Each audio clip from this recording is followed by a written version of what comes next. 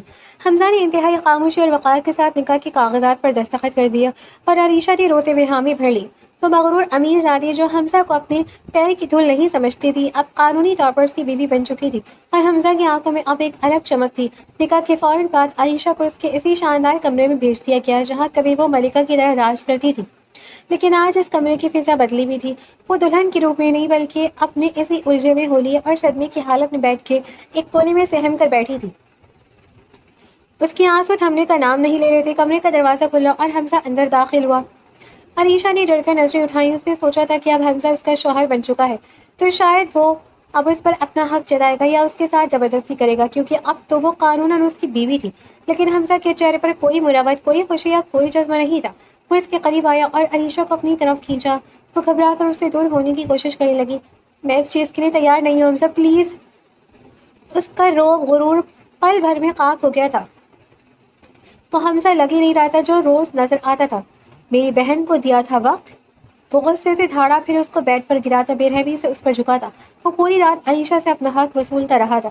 اس کے دل میں چھپی نفرت اور انتقام کی آگ اتنی شدید تھی کہ اس نے علیشا کی ایک نہ سنی۔ علیشا کے روتے ہوئے وجود، اس کی سسکیوں اور اس کی منتوں کا حمزہ پر کوئی اثر نہیں ہوا۔ وہ بے رحمی سے اس کے جسم کو کرچی کرچی کر گیا تھا۔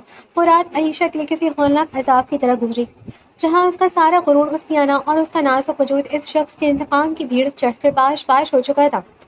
وہ سمجھ نہیں پائی تھی کہ آخر اس نے ایسا کیا کیا ہے کہ یہ انسان اس کے ساتھ اس حد تک بے رحم ہو گیا ہے۔ اگلی صبح جیسے ہی سورج طلوع ہوا، حمزہ نے علیشا کا بازو پکڑا اور اسے کھینچتا ہوا نیچے لاؤنج میں لے آیا۔ شاہ زمان ہال لاؤنج میں ہی بیٹھے تھے۔ جیسے ہی انہوں نے حمزہ اور علیشہ کو ساتھ دیکھا، ان کے چہرے پر تھوڑا اطمینان آیا کہ اب ان کی بیٹی محفوظ ہے، لیکن حمزہ نے علیشہ کو لانچ کے بیچ میں ایک جھٹکے سے چھوڑ دیا۔ شاہ زمان چونک کر کھڑے ہو گئے۔ حمزہ، یہ کیا بدتمیزی ہے؟ وہ تمہاری بیوی ہے۔ شاہ زمان نے کڑک کر کہا۔ بیوی؟ حمزہ نے ایک زوردار ہولناک قہقہہ لگایا۔ شاہ زمان، کھیل ختم ہو چکا ہے۔ یہ نکاح، یہ فارم ہاؤس کا ڈرامہ، یہ سب میرا بچھایا ہوا جال تھا۔ شاہ زمان اور علیشہ دونوں کے پاؤں تلے سے زمین نکل گئی۔ علیشہ نے پھٹی پھٹی آنکھوں سے حمزہ کو دیکھا۔ حمزہ شاہ زمان کے بالکل قریب آیا اور اس کی آنکھوں میں آنکھیں ڈال کر چنگاڑا۔ شاہ زمان، تمہیں یاد ہے آج سے 3 سال پہلے تم نے کیا کیا تھا؟ تم نے اپنی طاقت اور دولت کے نشے میں چور ہو کر ایک معصوم لڑکی پر ہاتھ ڈالا تھا اور اسے بدنام کیا تھا۔ وہ لڑکی کوئی اور نہیں، میری اکلوتی چھوٹی بہن عالیہ تھی۔ شاہ زمان کا رنگ ایک پل میں سفید پڑ گیا۔ ان کے چہرے پر ہوائیں اڑنے لگی۔ حمزہ نے دانت پیستے ہوئے اپنی بات جاری رکھی۔ تم نے عالیہ کی زندگی برباد کی۔ اس واقعے کے بعد اس کے شوہر نے اسے طلاق دے دی۔ وہ روتی ہوئی برباد ہو کر میرے گھر آئی۔ وہ اس ذلت کو برداشت نہیں کر سکی اور اس نے پھانسی لگا کر خودکشی کر لی۔ میرا پورا ہنستا کھیلتا گھرانہ تم نے اجاڑ دیا شاہ زمان۔ میں اسی دن سے تڑپ رہا تھا اور میں نے قسم کھائی تھی کہ میں تمہیں وہی تکلیف دوں گا جو تم میرے خاندان کو دی تھی۔ علیشہ حیرت سے بس انہیں دیکھ رہی تھی۔ اس کا پورا جسم کانپ رہا تھا۔ وہ اپنے والد کو دیکھ رہی تھی جو گنہگاروں کی طرح سر جھکائے کھڑے تھے۔ حمزہ نے آگے بڑھ کر میز پر نکاح نامے کے کاغذات اٹھائے اور شاہ زمان کے سامنے انہیں ٹکڑے ٹکڑے کر کے فضا میں اڑا دیا۔ اب سنو، حمزہ نے طنزیہ مسکراہٹ کے ساتھ کہا، اب تمہاری بیٹی کے پاس کوئی ثبوت، کوئی گواہ نہیں ہے کہ اس کا مجھ سے نکاح ہوا ہے۔ میں نے سارے کاغذات، ساری فائلیں غائب کر دی ہیں۔ دنیا کی نظر میں اور قانون کی نظر میں عائشہ کا کوئی شوہر نہیں ہے، لیکن ہاں، اس بات کا گواہ پورا شہر ہے۔ وہ ہسپتال کی رپورٹیں گواہ ہیں اور وہ کلب کے لوگ گواہ ہیں کہ کل رات شاہ زمان کی بیٹی کے ساتھ اس فارم ہاؤس میں زیادتی کی گئی تھی۔ وہ وہاں نشے کی حالت میں پائی گئی تھی۔ شاہ زمان نے تڑپ کر کہا، حمزہ ایسا مت کرو، میری بیٹی بے گناہ ہے۔ میری بہن بھی بے گناہ تھی شاہ زمان۔ حمزہ نے غصے سے چلایا، اب تم اپنی اس مغرور بیٹی کو خود سنبھالو۔ اب میں بھی دیکھتا ہوں کہ تمہاری بیٹی کی بدنامی پورے شہر میں ہونے سے تمہیں کون روکتا ہے۔ میں تمہیں وہ زخم دے دوں گا جو نسلوں تک تمہارا پیچھا نہیں چھوڑیں گے۔ حمزہ نے ایک آخری نفرت انگیز نظر علیشہ اور شاہ زمان پر ڈالی، مڑا اور تیز قدموں سے محل کا بڑا دروازہ پار کر کے وہاں سے چلا گیا۔ پورے لانچ میں اب موت کا سا سکوت تھا۔ علیشہ وہیں بیٹھ کر رہ گئی۔ اس کی دنیا اجڑ چکی تھی۔ وہ پھٹی پھٹی آنکھوں سے کبھی بکھرے ہوئے کاغذات کو دیکھتی اور کبھی اپنے باپ کو۔ وہ لڑکھڑاتے قدموں سے آگے بڑھی۔ اس کی آنکھوں سے آنسو بہہ رہے تھے، لیکن اس بار ان آنسوؤں میں ایک گہرا صدمہ تھا۔ اس نے شاہ زمان کے سامنے جا کر ان کے کندھے جھنجھوڑے۔ ڈیڈ! علیشہ کی آواز کانپ رہی تھی۔ یہ حمزہ کیا کہہ رہا تھا؟ کیا آپ نے واقعی کسی کی زندگی برباد کی تھی؟ کیا عالیہ نام کی لڑکی کے ساتھ آپ نے وہ سب کچھ کیا تھا؟ شاہ زمان نے اپنی بیٹے کی آنکھوں میں دیکھنے کی ہمت نہیں کی اور نہ ہی وہ کر پا رہے تھے۔ وہ گھٹنوں کے بل فرش پر بیٹھ گئے اور رونے لگے۔ ہمارے ماضی کی گناہ ہمیشہ ہمارا پیچھا کرتے ہیں علیشہ۔ شاہ زمان نے روتے ہوئے سسکیاں لی۔ ہاں، حمزہ سچ کہہ رہا تھا۔ 3 سال پہلے بزنس کی دشمنی اور طاقت کے نشے میں نے عالیہ کے ساتھ وہ سب کیا تھا۔ مجھے اندازہ نہیں تھا کہ مکافات عمل اس طرح میری ہی بیٹی کے روپ میں میرے سامنے آ جائے گا۔ مجھے معاف کر دو علیشہ، مجھے معاف کر دو۔ علیشہ چند قدم پیچھے ہٹی۔ اس کا وہ باپ جو اس کے لیے آئیڈیل تھا اور جس کے نام پر وہ پورا دن غرور کرتی پھرتی تھی، وہ خود ایک مجرم نکلا۔ اسے سمجھ آ گیا کہ جو کچھ بھی اس کے ساتھ ہوا ہے، کمرے میں بند ہونا، فارم ہاؤس کا حادثہ اور یہ زبردستی کا نکاح، وہ سب قدرت کا انصاف تھا جو حمزہ کے ہاتھوں پر پورا ہوا تھا۔ وہ اپنے سر پر ہاتھ رکھ کر وہیں فرش پر بیٹھ گئی جہاں اس کا غرور اور اس کے باپ کی عزت دونوں ہمیشہ کے لیے مٹی میں مل چکے تھے۔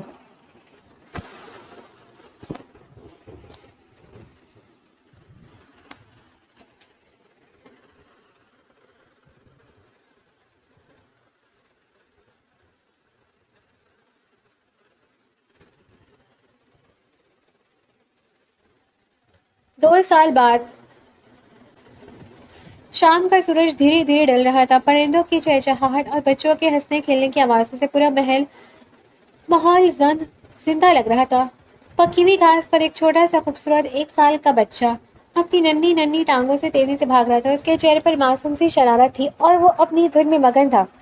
ایان بیٹا، آہستہ بھاگو، گر جاؤ گے۔ پیچھے سے ایک جانی پہچانی مگر ایک بالکل دھیمی اور سنجیدہ ہو چکی آواز آئی۔ ایان نے اپنی ماں کی آواز سن کر پیچھے مڑ کر دیکھا، ایک کھلکھلاتا ہوا قہقہہ لگایا اور الٹے قدموں آگے کی طرف بھاگنے لگا۔ اس کا دھیان سامنے نہیں تھا۔ اچانک ایان تیزی سے بھاگتے ہوئے پارک کے راستے پر چلتے ایک شخص سے زور سے ٹکرایا۔ ٹکر اتنی اچانک تھی کہ ایان کا توازن بگڑ گیا اور وہ پیچھے کی طرف گرنے ہی والا تھا، لیکن اس سے پہلے کہ وہ زمین پر گرتا یا اسے کوئی چوٹ پہنچتی، اس ٹکرانے والے شخص کی مضبوط اور پھرتیلی باہوں نے آگے بڑھ کر اسے انتہائی نرمی سے ہوا میں ہی لپک لیا اور اس کے چھوٹے وجود کو اپنے مضبوط سینے سے لگا لیا۔ او آرام سے چیمپئن، ایک بھاری جاندار مردانہ آواز گونجی۔ وہ ہاپتی میں پیچھے سے بھاگتی آ رہی تھی، اپنے بچے کو کسی کے قابو میں دیکھ کر فوراً رکی۔ تھینک یو سو مچ، آپ کا بہت بہت۔ اس کے الفاظ اس کے حلق میں ہی جم کر رہ گئے۔ اگلے پل جیسے علیشا کی نظر اس آدمی کے چہرے پر پڑی، اس کے پیروں تلے سے جیسے زمین نکل گئی۔ اس کی آنکھیں حیرت اور صدمے سے پھیل گئی اور وہ ساکت کھڑی کی کھڑی بس اسے ہی دیکھتی رہ گئی۔ وہی گھنی داڑھی، وہی گہری چیلنجنگ آنکھیں اور وہی مضبوط شخصیت۔ وہ کوئی اور نہیں تھا، حمزہ تھا۔ حمزہ جو ایان کو اپنی گود میں سنبھالے کھڑا تھا۔ جیسے ہی اس نے علیشا کی آواز سنی، اس نے نظریں اٹھائیں۔ دونوں کی آنکھیں 2 سال بعد ایک بار پھر آپس میں ٹکرائیں۔ حمزہ کے چہرے پر بھی حیرت کی ایک لہر دوڑی، لیکن اس کی نظریں علیشا سے ہٹ کر اس چھوٹے سے بچے ایان کے معصوم چہرے پر جم گئی، جس کی آنکھیں بالکل حمزہ جیسی تھیں۔ پارک کی اس شام میں وقت جیسے ان دونوں کے لیے ایک بار پھر وہیں تھم گیا تھا۔ حمزہ نے حیرت بھری نظروں سے علیشا کو دیکھا۔ ان 2 سالوں نے علیشا کو پوری طرح بدل کر رکھ دیا تھا۔ اس کے چہرے پر اب وہ پرانا مغرور امیر زادی والا تکبر دور دور تک نہیں تھا، بلکہ اب اس کی آنکھوں میں ایک ٹھہراؤ، سادگی اور ممتا کا نور تھا۔ اس نے ایک سادہ سا سوٹ پہن رکھا تھا۔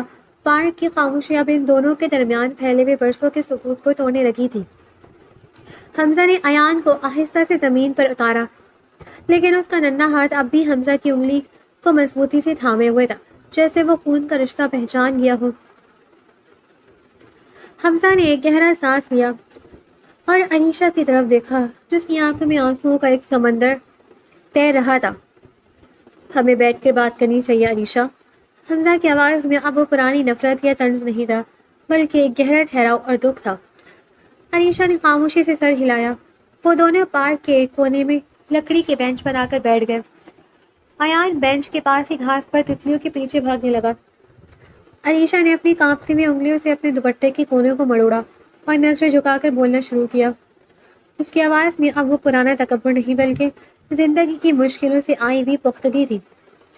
اس رات جب تم سب کچھ ختم کر کے چلے گئے، علیشا نے ہچکی روکی اور بولنا شروع کیا، اور ڈیڈ نے میرے سامنے اپنے اس بھیانک ماضی کا اعتراف کیا، تو میری روح تک کانپ اٹھی تھی۔ جس باپ پر میں اندھا فخر کرتی تھی، جس کی دولت کے نشے میں مگن ہو کر میں نے تمہاری تذلیل کی تھی، وہ خود ایک معصوم کی زندگی کا قاتل نکلا۔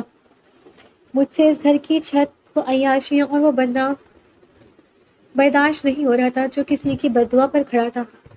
میں نے اگلی صبح وہ گھر، وہ جائیداد اور وہ سارا کالا پیسہ ہمیشہ کے لیے چھوڑ دیا اور وہاں سے نکل آئی۔ حمزہ نے چونک کر اسے دیکھا۔ اس نے کبھی نہیں سوچا تھا کہ اتنی نازک اور مغرور لڑکی ایسا بڑا قدم اٹھا سکتی ہے۔ علیشا نے اپنی بات جاری رکھی۔ گھر چھوڑنے کے کچھ مہینوں بعد میری طبیعت خراب رہنے لگی۔ جب میں نے ڈاکٹر کو دکھایا تو مجھے پتا چلا کہ میں پریگننٹ ہوں۔ میں تمہارے بچے کی ماں بننے والی ہوں۔ اس نے ایک نظر گھاس پر کھیلتی ایان پر ڈالی۔ اس وقت میرے پاس نہ سر چھپانے کی جگہ تھی، نہ کوئی سہارا۔ ایک امیر زادی سڑک پر آ چکی تھی۔ میں نے یہاں وہاں چھوٹے موٹے کام کرنا شروع کیے، لوگوں کے تانے سہے، سستی بستیوں میں دن گزارے، لیکن خدا کا شکر ہے کہ میں پڑھی لکھی تھی۔ میں نے ہمت نہیں ہاری۔ کچھ عرصے بعد مجھے ایک اچھی کمپنی میں جاب مل گئی۔ مشکلات بہت آئیں، راتوں کو روتی تھی، پاؤں سوج جاتے تھے، لیکن جب بھی اپنے پیٹ پر ہاتھ رکھتی تھی مجھے جینے کی ایک نئی وجہ مل جاتی تھی۔ میں نے اکیلے اس بچے کو جنم دیا اور اسے سنبھالا۔ حمزہ علیشا کی آواز میں درد محسوس کر کے ٹوٹ گیا تھا۔ وہ لڑکی جو گاڑی کا دروازہ خود نہیں کھولتی تھی، وہ اس کے انتقام کی وجہ سے سڑکوں پر ٹھوکریں کھاتی رہی تھی۔ یہ سوچ کر ہی حمزہ کا دل تڑپ اٹھا۔ حمزہ نے آگے بڑھ کر علیشا کے کانپتے ہوئے ہاتھوں کو اپنے ہاتھوں میں لے لیا۔ اس کی آنکھوں میں ندامت کے آنسو صاف دیکھے جا سکتے تھے۔ علیشا، تم نے جو دکھ جھیلے اس کا ذمہ دار میں ہوں، حمزہ نے بھرائی ہوئی آواز میں کہا۔ اس رات جب میں اپنا انتقام پورا کر کے وہاں سے نکلا تو مجھے لگا کہ مجھے سکون مل جائے گا، میری بہن کی روح کو انصاف مل جائے گا، لیکن ایسا نہیں ہوا۔ میں ایک دن بھی ایک رات بھی چین سے نہیں سو سکا۔ تمہاری وہ سسکیاں، وہ رونے کی آوازیں میرے کانوں میں گونجتی رہی تھی۔ مجھے احساس ہوا کہ جو گناہ شاہ زبان نے کیا تھا، اس کی سزا میں نے ایک بے گناہ لڑکی کو دی جو میری بیوی بن چکی تھی۔ حمزہ نے ایک گہرا سانس لیا اور ماضی کی یادوں میں کھو گیا۔ میں اپنی اس بے چینی سے تنگ آ کر ٹھیک 6 ماہ بعد واپس تمہیں ڈھونڈنے اس گھر کی طرف گیا تھا۔ میں سب کچھ ختم کر کے تمہیں اپنانا چاہتا تھا، لیکن وہاں پہنچ کر معلوم ہوا کہ شاہ زمان نے وہ گھر بیچ دیا ہے اور وہ خود شدید بیماری کے حالت میں کسی گمنام جگہ منتقل ہو گئے ہیں۔ تمہارا دور دور تک کوئی پتہ نہیں تھا، تم غائب ہو چکی تھی۔ میں نے شہر کا کوئی کونا، کوئی ہسپتال، کوئی علاقہ نہیں چھوڑا جہاں تمہیں نہ ڈھونڈوا سکوں، اور نہ تمہیں نہ ڈھونڈا ہو، لیکن تم جیسے زمین میں دھس گئی تھی۔ اس نے پارک کے ارد گرد پھیلے ہوئے درختوں کو دیکھا اور مسکرایا۔ آج میں اسی شہر کے اس حصے میں صرف جاب کے سلسلے میں منتقل ہوا تھا۔ میں یہاں رہنے آیا تھا اور مجھے نہیں معلوم تھا کہ قدرت مجھ پر اتنی مہربان ہوگی کہ میری زندگی، میرا بچہ اور میری عائشہ مجھے اسی پارک میں مل جائیں گے۔ حمزہ بینچ سے نیچے گھٹنوں کے بل عائشہ کے سامنے بیٹھ گیا۔ اس نے عائشہ کے ہاتھوں کو چوما۔ مجھے معاف کر دو عائشہ، تمہارا اس سارے معاملے میں کوئی قصور نہیں تھا۔ تم تو میری اور تمہارے باپ کی دشمنی کے بیچ ایک مہرہ بن گئی، جس کی سزا تم نے 2 سال تک بھگتی۔ میں نے تمہارے وجود کو جو زخم دیے، میں ان کے لیے زندگی بھر تمہارا گنہگار رہوں گا۔ اگر ہو سکے تو مجھے معاف کر دو۔ عائشہ نے فوراً اپنے ہاتھ چھڑائے اور حمزہ کے آنسو پوچھتے ہوئے نفی میں سر ہلایا۔ نہیں حمزہ، معافی تمہیں نہیں بلکہ مجھے مانگنی چاہیے۔ عائشہ نے روتے ہوئے کہا، میرے باپ نے تمہاری معصوم بہن کے ساتھ جو کیا وہ کسی بھی طور معافی کے لائق نہیں تھا۔ حمزہ، مکافات عمل سچ ہے، میرے باپ کے گناہوں کا بوجھ مجھے اٹھانا ہی تھا، اور جو کچھ تم نے کیا وہ ایک تڑپتے ہوئے بھائی کا غصہ تھا۔ میں نے تمہیں اسی دن معاف کر دیا تھا جس دن مجھے سچ معلوم ہوا تھا۔ میرے دل میں تمہارے لیے کوئی نفرت نہیں ہے۔ حمزہ نے عائشہ کے چہرے کو دیکھا۔ اس نے عائشہ کو اپنے سینے سے لگا لیا۔ 2 سالوں کا سارا درد، ساری تنہائی اور سارے آنسو اس ایک گلے لگنے سے جیسے پورش کے دھوئیں کی طرح اڑ گئے۔ عائشہ نے بھی حمزہ کے سینے پر سر رکھا، لیکن اس بار یہ کسی بے بسی کی حالت میں نہیں تھا، بلکہ یہ اپنے شوہر کے پہلو میں ہمیشہ کے لیے پناہ پا لینے کا سکون تھا۔ مما، مما، پاپا، ایک ننھی معصوم آواز نے ان دونوں کو اپنی توجہ اپنی طرف مبذول کروائی۔ ایان اپنے ہاتھ میں ایک چھوٹی سی گیند پکڑے ان دونوں کو حیرت سے دیکھ رہا تھا۔ وہ سمجھ نہیں پا رہا تھا کہ اس کی مما اس اجنبی انکل کے گلے لگ کر کیوں رو رہی ہیں۔ حمزہ نے مسکرا کر اپنے آنسو صاف کیے اور آگے بڑھ کر ایان کو گود میں اٹھا لیا۔ اس نے ایان کی گال پر پیار کیا اور عائشہ کی طرف دیکھ کر بولا، ہاں آپ کے پاپا، اب پاپا آپ کو اور مما کو چھوڑ کر کبھی نہیں جائیں گے۔ ایان نے اپنے ننھے ہاتھوں سے حمزہ کا چہرہ چھوا اور اپنی توتلی زبان میں بولا، پاپا۔ یہ لفظ سنتے ہی حمزہ اور عائشہ دونوں کے چہروں پر ایک ایسی مسکراہٹ کھل گئی جو پچھلے 2 سالوں سے غائب تھی۔ شام کا سورج اب پوری طرح ڈھل چکا تھا اور پارک کی لائٹس آن ہو چکی تھی، لیکن ان کی زندگی میں امید اور خوشیوں کا ایک نیا سورج طلوع ہو چکا تھا۔ وہ دونوں ایان کا ہاتھ پکڑے ہنستے مسکراتے ہوئے پارک سے باہر نکلے تھے۔